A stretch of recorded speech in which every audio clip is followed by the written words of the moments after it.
My name is Tegan Valenzuela. Me and my husband are moving back here to Sydney, which is my spiritual home. We're really excited to be back, and especially in Parramatta, because West Side is where I'm from. These are my people. Please turn your Bibles to Matthew chapter 6, verse 14 to 15. The charge that I've been given today is the power of forgiveness.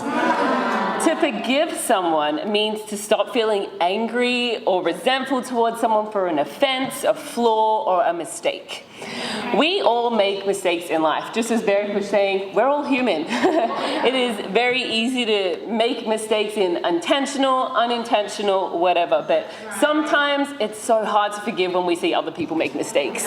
You know, our hearts are just pulled to be like, no, but you shouldn't have done that. Yeah. Whether it's our family, your husband, your roommates, your fellow brothers and sisters in Christ, we all need forgiveness in our lives.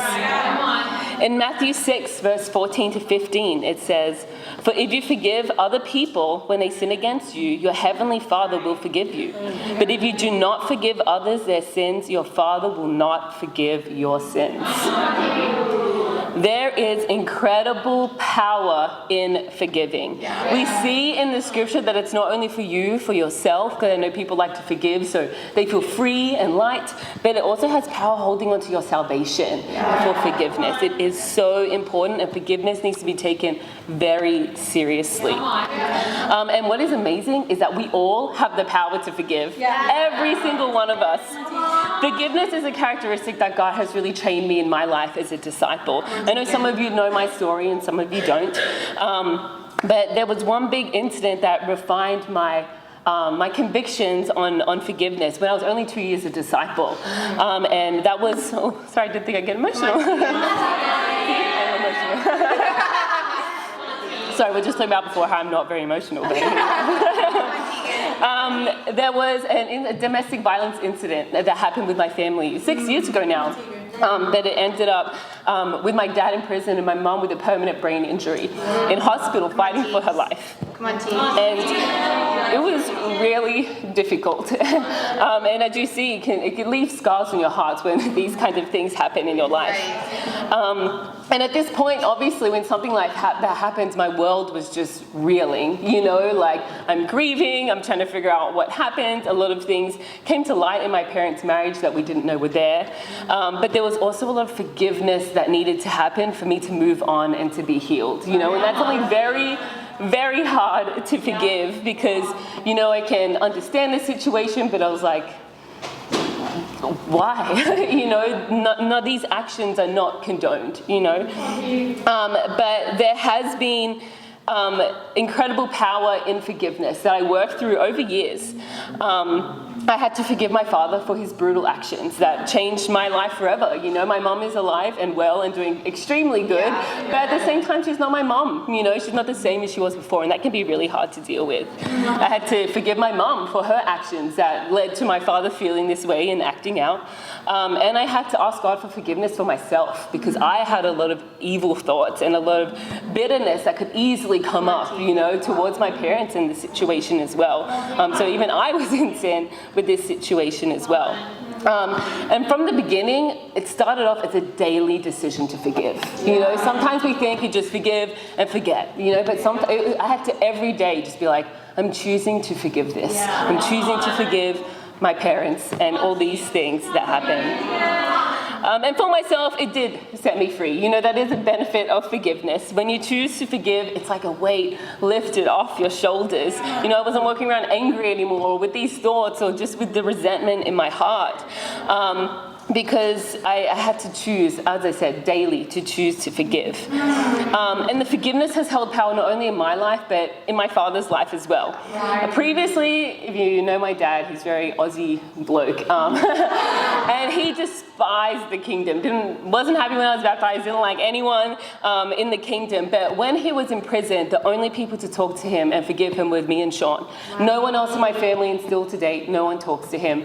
And then also the disciples, people like Jenna, Millie, Joe and Eric, who's Sean's brother, came and visited him in prison, and it just moved his heart so much. Now he goes to chaplain and does Bible studies. He says, when I get out, I want to come to your church, you know. And he asks people, he's like, how are they doing? Tell them hi.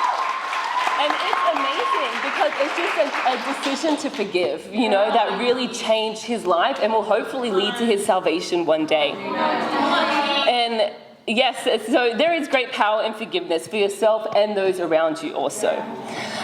You may not have to forgive something as big as I've had to forgive, but even the small things, they need forgiving. We can't let that bitterness get into our hearts. Is there anything or anyone that comes to mind when I say you need to forgive? Is there that one that comes like, oh, that person I know? You need to deal with it. To what extent are you willing to forgive others? You really need to think about all the things that you've done, all the mistakes that you've made to hurt others, whether it's intentional or unintentional, because we all make mistakes. And I love to remember the cross, because even through our mistakes, God has had so much patience. He sent his son, Christ, on the cross to die for our sins so that we could be totally forgiven at repentance and baptism. So how can we accept God's forgiveness through Christ, but not pass that same forgiveness of others? It's hypocritical and it's sinful. It is said in the scripture, if you do not forgive others, God will not forgive you.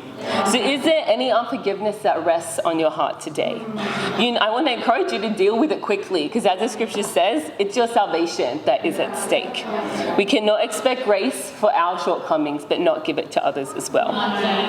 To totally forgive others requires wisdom and boundaries. We can't say we've forgiven someone, but avoid them in the fellowship. We can't say we've forgiven them, and then you hear their name, and you're like, oh, that one time, though, she was late.